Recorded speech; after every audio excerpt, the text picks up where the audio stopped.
이 마태복음 19장 오늘 본문 말씀을 통해서 하나님께서 오늘 우리들에게 주시고 싶어 하시는 말씀이 무엇인가 하는 것입니다.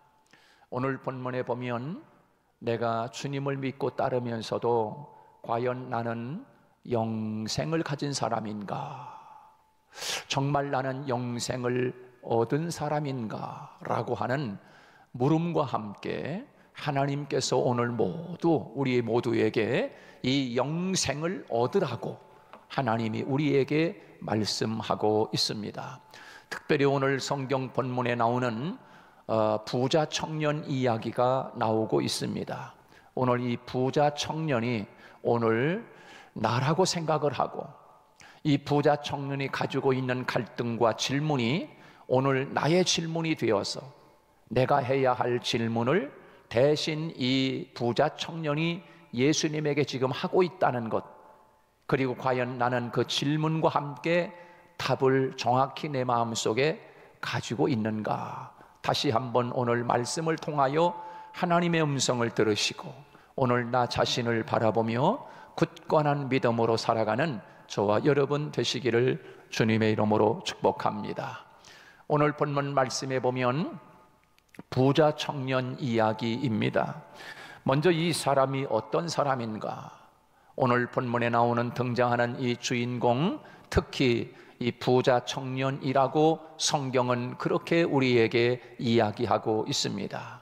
이름을 거명하며 어느 동네, 어느 누구누구 이렇게 이야기해도 되는데 오늘 본문 말씀에서는 그렇게 그 청년의 이름을 거론하지 않고 오늘 본문에서 그의 이름 대신에 부자 청년 이렇게 이야기하고 있습니다. 여기에도 깊은 뜻이 담겨져 있습니다. 왜 하나님이 주님이 이 청년에게 부자 청년이라고 지칭하고 있을까라고 하는 것, 그것이 이제 오늘 이 설교의 마지막 부분에 가면 왜 그렇게 부자 청년이라고 이야기하는지를 우리가 알 수 있게 됩니다. 그러면 이 부자 청년이 어떤 청년인가? 우리 한번 면밀히 한번 따져보시기 바랍니다.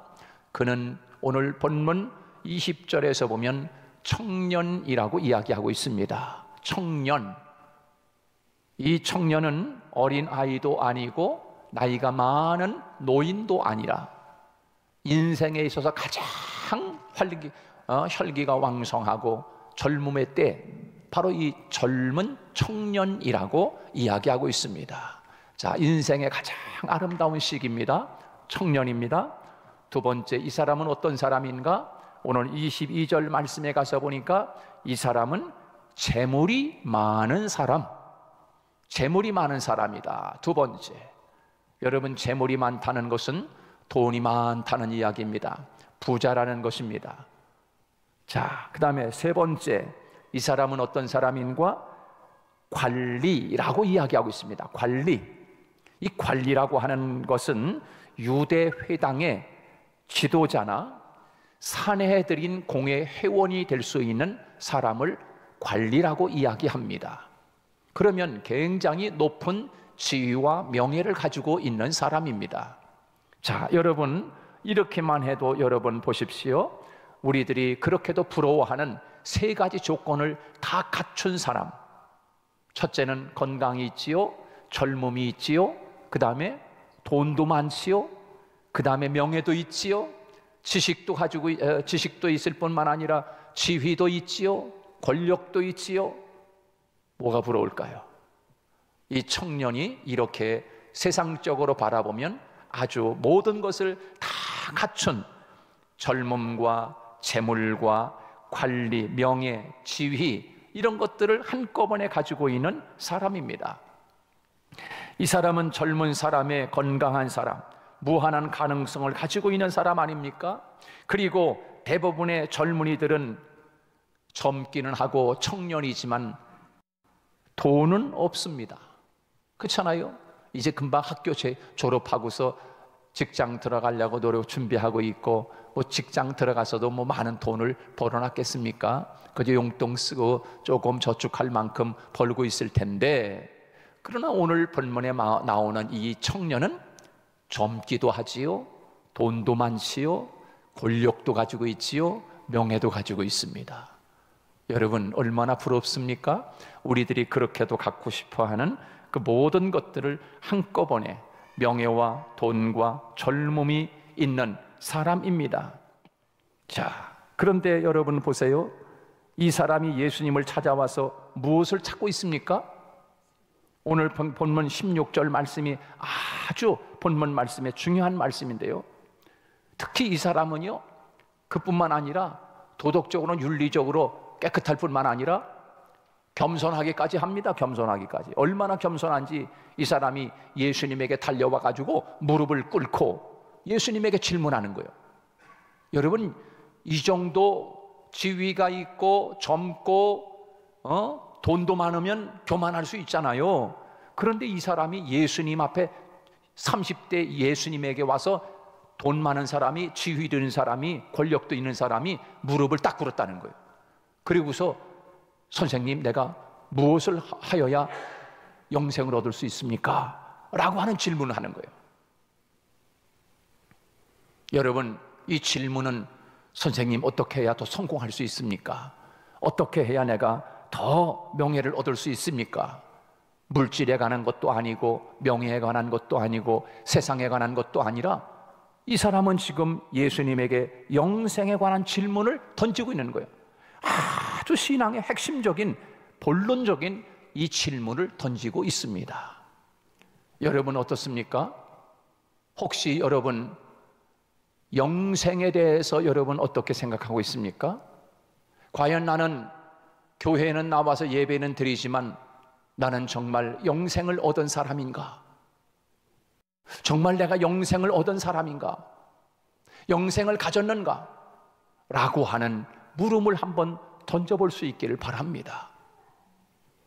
여러분, 오늘 본문 말씀에 보면 이 청년은 어려서부터 그 십계명을 철저하게 지키는 사람이었다고 하면 분명히 스스로 생각하기를, 아니 다른 사람이 보아도 당신은 천국 가, 다른 사람은 천국 못 가도 당신만큼은 천국 갈 거야 라고 생각할 거 아닙니까? 어때요? 다른 사람이 여러분들을 볼 때, 아이고 집사님은 천국 가고도 남어, 권사님은 천국 가고도 남어, 이렇게 생각하고 있지 않습니까? 바로 이 사람이 그런 사람이었습니다. 그런데 이런 사람이 지금 예수님에게 묻는 것입니다. 선생님, 저요 젊음도 있고요, 돈도 있고요, 명예도 있고요, 지위도 있고요, 다 가지고 있어요. 율법도 잘 지켰어요. 윤리적으로나 도덕적으로 깨끗해요. 그리고 겸손합니다. 근데 뭘 더 원하시는 겁니까? 그런데 제가 가지고 있는 고민이 있어요. 그게 뭐냐 하면 영생에 관한 거예요. 그 사람은 지위도 가질 수 있었고, 돈도 가질 수 있었고, 명예도 가질 수 있었고, 그리고 다 가지고 있는데 지금 영생을 갖지 못한 거야.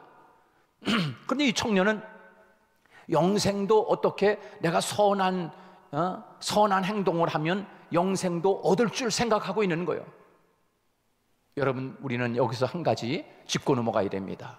영생이라고 하는 것을 이 청년이 말하기를, 무엇을 하여야 영생을 얻을 수 있습니까? 무엇을 하여야, 뭐 착한 일을 해야 얻을 수 있습니까? 좋은 일을 해야 얻을 수 있습니까? 뭔가를 해야 영생을 얻는 줄 생각하고 있는 거예요. 그것이 아니라는 사실을 우리는 깨달아야 합니다. 영생이라고 하는 것은 하나님이 우리에게 은혜로 주시는 거예요. 자, 성경에서 말하고 있는 영생이라고 하는 것이 무엇인가? 영생이란 하나님 자신을 의미하는 것입니다. 영생은 하나님 자신인 거예요. 우리가 생각하기를 영생이란 영원히 사는 불멸이 아니라는 것입니다. 영원히 사는 불멸, 물론 영원히 죽지 않고 사는 것, 그렇게 그냥 통상적으로 생각할 수 있어요. 영원히 죽지 않고 사는 것, 그것이 영생입니까? 여러분에게 있어서 나는 그 영생을 얻었어. 그 영생이 뭔데요? 성경에서 말하고 있는 영생이라고 하는 것은 하나님 자신을 의미하고 있는 거예요. 그래서 창세기 21장 33절 말씀에 보면 아브라함은 부엘세바에 에셀 나무를 심고 거기서 영원하신 여호와의 이름을 불렀으며 이렇게 이야기하고 있습니다.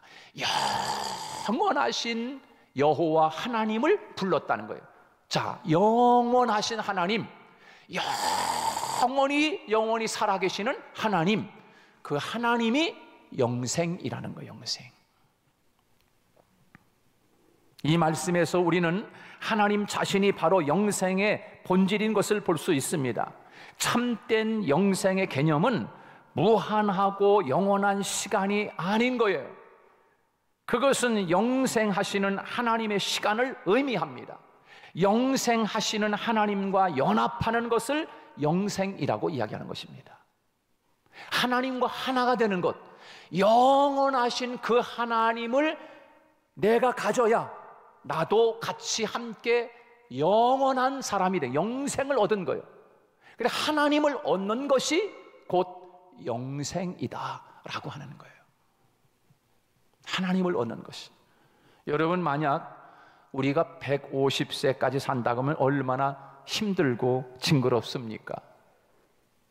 하나님 없이 영원한 시간은 불안한 것입니다. 불안한 거예요. 하나님 없는 무한한 세계는 우주의 고아와 같은 거예요. 우리는 가끔 인공위성이 우주의 미아처럼 그렇게 떠돌아다니는 것을 볼 수 있습니다. 얼마나 불안하고 초조하고 외로운 일입니까? 이것은 영생이 아닌 거예요. 영생이라고 하는 것은 영원하신 하나님 사랑과 인격의 품에 안겨서 그와 함께 동행하는 것, 그게 영생인 거예요. 영원하신 분과 함께 나와 하나가 돼야 돼. 그게 영생인 거예요. 그 영생을 얻은 거예요. 그 하나님을 얻어야 영생을 얻은 거예요. 이해하셨습니까? 네. 두 번째로, 성경에서 말하는 영생이란 무엇인가? 성경에서 말하는 영생은 예수 그리스도 자신을 의미하는 것입니다. 예수님 자신을 의미하는 거예요. 예수님이 영생인 거예요. 하나님이 영생인 거예요. 예수님이 영생인 거예요. 요한복음 14장 6절에서 보면 예수께서 이르시되 내가 곧 길이요 진리요 생명이니 나로 말미암지 않고는 아버지께로 올 자가 없느니라. 내가 곧 생명이요. 예수님이 곧 생명이라는 거, 생명. 영원한 조의 생명 되시는 예수 그리스도. 예수님이 영원한 생명이라고 우리에게 말씀해주고 있습니다. 그렇습니다. 그러므로 이 생명을 소유한 사람은 영원한 생명을 소유한 것입니다. 그래서 요한일서 5장 11절로 12절에서 이렇게 말씀하고 있습니다. 또 증거는 이것이니 하나님이 우리에게 영생을 주신 것과 이 생명이 그의 아들 안에 있는 그것이니라. 아들이 있는 자는 생명이 있고 하나님의 아들이 없는 자는 생명이 없느니라. 하나님의 아들 예수님을 가진 사람은 생명이 있고 그 예수님을 갖지 못한 사람은 영생을 갖지 못했다는 거예요. 예수 그리스도가 영생이라고 우리에게 말씀해주고 있는 거예요. 할렐루야. 예수님을 갖지 못하면 영생을 갖지 못하는 거예요. 예수님을 만날 수는 있습니다. 예수님의 소리는 들을 수 있습니다. 예수님과 함께 다닐 수는 있습니다. 그러나 그 예수님을 마음속에 갖지 못하면 만나긴 했어도, 예수님을 보긴 했어도, 예수님의 음성은 들었어도 자기와 영생은 아무런 상관이 없는 거예요. 그런데 오늘 이 본문에 나오는 이 청년은 지금 돈은 가지고 있는 사람이요, 젊음도 있는 사람이요, 지위도 있고 권력도 있고 명예도 가진 사람이요. 그런데 갖지 못한 것이 있어요. 그것이 뭐냐 하면 영생이라고 하는 것입니다. 예수님을 갖지 못한 거예요. 하나님을 갖지 못한 거예요. 그것을 오늘 본문에서 우리에게 말씀해 주고 있는 거예요. 혹시 우리들이 또 이 청년과 같이 그거 어려서부터 다 지켰습니다. 제가요 어려서부터 교회 나왔거든요. 어려서부터 예배 드렸거든요. 어려서부터 십계명 다 들었거든요. 어려서부터 성경 봤거든요. 그런데 영생과 무슨 상관이 있는데? 라고 하나님이 물으면 오늘 우리에게 뭐라고 대답할 겁니까? 여러분에게. 교회 나온다고 다 영생을 얻은 것입니까? 아니요. 천만의 말씀이요. 교회 와도 영생과는 상관이 없을 수 있어요. 십계명 다 지켜도 이 청년과 같이 영생과는 상관이 없는 사람이 될 수 있단 말이죠. 오늘 사랑하는 여러분, 성경은 좀 덜 몰라도, 많이 알지 못해도 이 영생을 소유할 수 있기를 주님의 이름으로 축복합니다. 이 영생을 가져야 돼. 예수님을 가져야 돼. 예수님 영접합니다. 내 마음속에 오세요. 마음의 문을 열고 주님이 문 밖에 서서 두드리노니 누구든지 나의 음성을 듣고 나를 영접하면 나는 그로 더불어 먹고 그는 나로 더불어 먹으리라. 할렐루야. 주님이 우리의 마음의 문을 두드리는 거예요.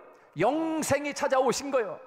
그런데 그 누구든지 그 음성, 예수님의 음성을 듣고 내 마음속에 영접한 사람은 생명, 영원한 영생을 얻은 거예요. 영생을. 그것을 우리에게 말씀해 주고 있는 거지요. 요한복음 10장 28절 말씀에 보면 내가 그들에게 영생을 주노니 영원히 멸망하지 아니할 것이요 또 그들을 내 손에서 빼앗을 자가 없느니라. 하나님이 맺어주신 결혼을 사람이 이혼시킬 수 없듯이 하나님이 주신 생명은 세상의 어떤 세력도 우리들을 뺏을 수 없다는 거예요. 우리는 요한복음 17장 3절 말씀에서 예수께서 영생에 대해서 결론을 맺고 있습니다. 영생은 곧 유일하신 참 하나님과 그가 보내신 자 예수 그리스도를 아는 그것이니라. 그렇게 말씀해요. 이게 영생이래요. 하나님과 그가 보내신 자 예수 그리스도를 아는 것, 그것이 영생이라고 이야기하고 있어요. 아는 것이라고 말씀해 주고 있어요. 이 안다라고 하는 것은 뭡니까? 안다라고 하는 것은 단순히 지적인 이해를 넘어서서 한 신앙 인격의 연합을 뜻하는 것입니다. 여기서 이 안다라고 하는 것은 참 영생, 그것을 가졌느냐 안 가졌느냐 이것을 의미하는 거예요. 참 하나님과 그의 아들 예수 그리스도를 아는 그것이니라. 아는 것은 곧 예수님을 가졌느냐, 하나님을 내 마음속에 가졌느냐 안 가졌느냐, 이거를 통해서 영생을 얻은 자인가 아닌가를 알 수 있는 거예요. 세례도 받고 계명도 지키고 성경도 많이 읽고 예배도 많이 드려. 그런데 영생과는 상관이 없을 수 있어요. 정말 나는 영생을 가진 자인가? 예수님이 내 안에 있는가? 예수님이 내 안에 있는가? 여러분, 제가 시키면요 잘 안 해. 집에 가면은 다 잊어버려. 또 차에서 아무도 없을 창피하니까 혼자 하나님, 내가 예수님을 영접합니다. 내 마음속에 오세요. 하나님을 내 마음속에 영접합니다. 나를 위해 십자가에 지신 예수님을 내 마음속에 영접합니다 라고 예수님의 이름으로 기도합니다. 천국 갈 때까지 예수님 내 마음속에 나와 함께 해주세요. 이렇게 영접 기도를 여러분이 한번 해볼 수 있길 바라요. 지금까지 예수 믿고 집사가 되고 권사가 되고 장로가 되는데 영접 기도 혹시 안 하고 예수 믿는 사람 있을 수 있어요. 그런데 신앙생활하는 건 잘 알아. 성경도 잘 알아. 예배도 잘 드려. 그런데 영생이 없는 사람은, 영생을 갖지 못한 사람은 크질 않는 거야. 믿음이 안 커. 씨앗과 같이, 예수님은 영생의 씨앗과 같은 거예요. 내 마음속에 주님이 있어야 주님의 장성한 분량에까지 자라갈 수 있는데 예수님이 마음속에 없으니까 예수님처럼 자라가지를 못하는 거예요. 귀만 커져 있는 거예요. 오늘 성경 말씀에서 우리에게 분명히 말씀해 주고 있어요. 이 청년이 지금 질문하는 이 질문은 기가 막힌 질문인 거예요. 예수님을 가졌느냐 안 가졌느냐, 이건 굉장한 중요한 물음인 것입니다. 여러분, 이 청년은 지금 선한 행함으로 지금 영생을 얻을 수 있을 것이라고 착각을 하고 있는 것입니다. 그래서 예수님은 선한 선생님이라고 불렀고 영생을 얻는 것도 행위로 얻어질 수 있다고 굳게 믿고 있었던 거예요. 자신이 성공적인 삶을 살았으니까 당연히 영생도 소유하고 싶었던 거지요. 그때 예수님께서 17절 말씀에서 뭐라고 이야기합니까? 예수께서 이르시되 어찌하여 선한 일을 내게 묻느냐? 선한 이는 오직 한 분이시니라. 내가 생명에 들어가려면 계명들을 지켜라. 예수님이 이렇게 이야기해요. 계명들 지켜. 너 계명 지켰니? 영생에 들어가려면 계명 지켜야 돼. 그러니까 이 청년이 미소가 탁 지어지면서 선생님 계명을 지키라고요? 아이고 저는요 그거 어려서부터 알고요 어려서부터 다 지켰거든요. 그렇게 이야기합니다. 얼마나 신났을까. 야 그거로구나. 계명 잘 지키면 가는 거로구나. 들어가는 거 영생에 들어가는구나. 이렇게 착각을 하고 있는 거예요. 자, 재밌지 않습니까? 그런데 예수님이 한 발 더 나갑니다. 이 청년이 선생님이 그거 어려서부터 다 지켰는데요 또 무엇이 부족합니까? 그때 예수님이 말씀하세요. 너가 한 가지 부족한 게 있다. 그게 뭔데요? 너 부자잖아. 너 가지고 있는 거 있지? 그거 다 팔아가지고 가난한 사람들에게 다 나눠줘. 그러면 하늘에서 상을 많이 받을 거다. 자, 여기서 우리 배워야 할 점이 뭐예요? 선한 일, 착한 일 많이 하면 뭐예요? 하늘에서 상 받는 거예요. 할렐루야. 재물을 다 팔아가지고 가난한 사람들에게 나눠주는 거하고 영생하고는 아무 상관이 없는 거야. 그거 알아야 돼요. 가난한 사람들에게 선한 일하고 착한 일하고 도와주는 거는 이거는 영생하고는 아무런 상관이 없어. 마음 착해도 못 가요. 선한 일 많이 해도 못 가. 그거는 하늘에서 상 받는 일이지. 그리고 말씀합니다. 그거 다 나눠주고 나눠주고 그리고 나를 따라라. 나를 영접하라. 이렇게 말씀하고 있는 거예요.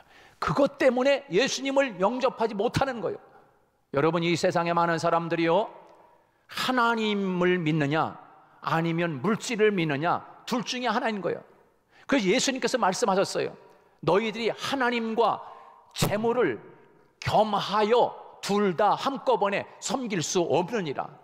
하나님을 섬기든지 아니면 재물을 섬기든지 둘 중에 하나라는 거예요. 겸해서 두 개를 섬길 수 없다는 거 예수님이 하신 말씀이에요. 근데 오늘 여기 본문에 보면 이 청년은 지금 하나님을 가져야 되는데 영생을 가져야 되는데 영생을 안 가지고 지금 이 청년은 지금 물질을 가지고 있는 거예요. 물질을. 그래서 여러분 오늘 첫 부분에 보면 뭐래요? 부자 청년 이렇게 이야기하고 있는 거예요. 거기에는 그런 메시지가 담겨 있는 거예요. 여러분 부자라고 하는 것 이건 뭡니까? 쉽게 말하면 돈 많은 사람이요. 돈을 하나님처럼 생각하고 살아가는 사람이 이 청년인 거예요. 그래서 돈을 섬기든지 하나님을 섬기든지 둘 중에 하나인데 이 청년은 지금 이걸 놓지 않는 거야. 물질을 놓지 않는 거야. 그래서 예수님이 그걸 딱 꿰뚫어 본 거야. 너 지금 가지고 있는 그 물질 있잖아. 그거 하나님처럼 너 생각하잖아. 그거 가난한 사람에게 나눠줘. 할 수 있어요? 하나님이요. 이 사람에게는 지금 이 청년은 이게 하나님이거든. 이걸 놔야 하나님을 주이는 거야. 영생을 얻는 거야. 근데 이거를 못 놓으니까 이 영생을 못 갖는 거라니까. 못 얻는 거예요. 여러분 이거를 얻었던 사람이 바울 사도가 보면 잘 알잖아요. 바울 사도는 영생을 얻었어. 예수 그리스도를 얻고 지금까지 가졌던 로마의 시민권, 바리새인의 지식, 바리새인 중에 바리새인, 로마의 시민권, 그 다음에 유대인 중에 유대인, 그 다음에 가말리에서 배운 지식, 이런 것들을 배설물처럼 버린다 그랬어요. 배설물처럼 버린다. 그전에는 이것이 진짜인 줄 알았어. 이것이 진짜 하나님처럼 생각했다고. 그런데 진짜 하나님 영생을 얻으니까 예수 그리스도 안에 모든 보화가 감춰져 있는 것을 알았어요. 그리고 예수님을 얻으니까 이것을 배설물처럼 놓게 되는 거예요. 할렐루야. 우리 성도들 가운데 돈이 하나님 되어 있다고. 돈이 하나님 되어 있어. 돈을 놔야 하나님 영생을 얻는다니까. 예배 잘 드리고 봉사 열심히 하고 예배 나와서 잘 드려도 영생과는 아무 상관이 없을 수 있어요. 집사 돼도 영생과 상관이 없을 수 있어요. 장로 돼도 영생과 상관이 없을 수 있어요. 내 삶에 만약 이 부자 청년만큼 여러분 신앙생활 하고 있습니까? 계명 잘 지키고 있습니까? 이 부자 청년처럼. 어때요? 그만큼도 못할 수도 있어요. 그런데 영생을 가졌습니까? 못 가졌어요. 예수님이 그거 팔아서 가난한 사람 나눠주고 나를 따라 라고 했을 때 이 청년이 지금 어떻게 합니까? 근심하며 가니라. 근심하며 가니라. 아유, 난 그건 못하겠어요. 이렇게 간 거야. 왜? 물질이 하나님이니까. 이걸 놓지 않는 거야. 이걸 안 놓으니까 영생을 얻을 수 없는 거라고. 삭개오는 예수님을 만나서 집으로 예수님을 모셔드립니다. 삭개오는 지금까지 세금쟁이로서 세금 토탈해가지고 다른 사람들 그 물질을 쟁쟁해 가지고 있는 사람이 삭개오였어요. 근데 예수님을 얻으니까 가지고 있는 재산을 다 나눠주는 거, 사람한테 놓는다니까 이거를. 근데 많은 사람들이, 이 세상 살아가는 사람들이, 아니 예수 믿는 사람들 중에서도 하나님이 아니라 이 물질을 하나님처럼 쥐고 있는 사람들이 많다고. 그것이 영생을 가로막고 있다고 하면 진짜 영생 되시는 예수님을 마음속에 영접하고 예수님과 함께 살아가는 여러분 되시기를 축복합니다.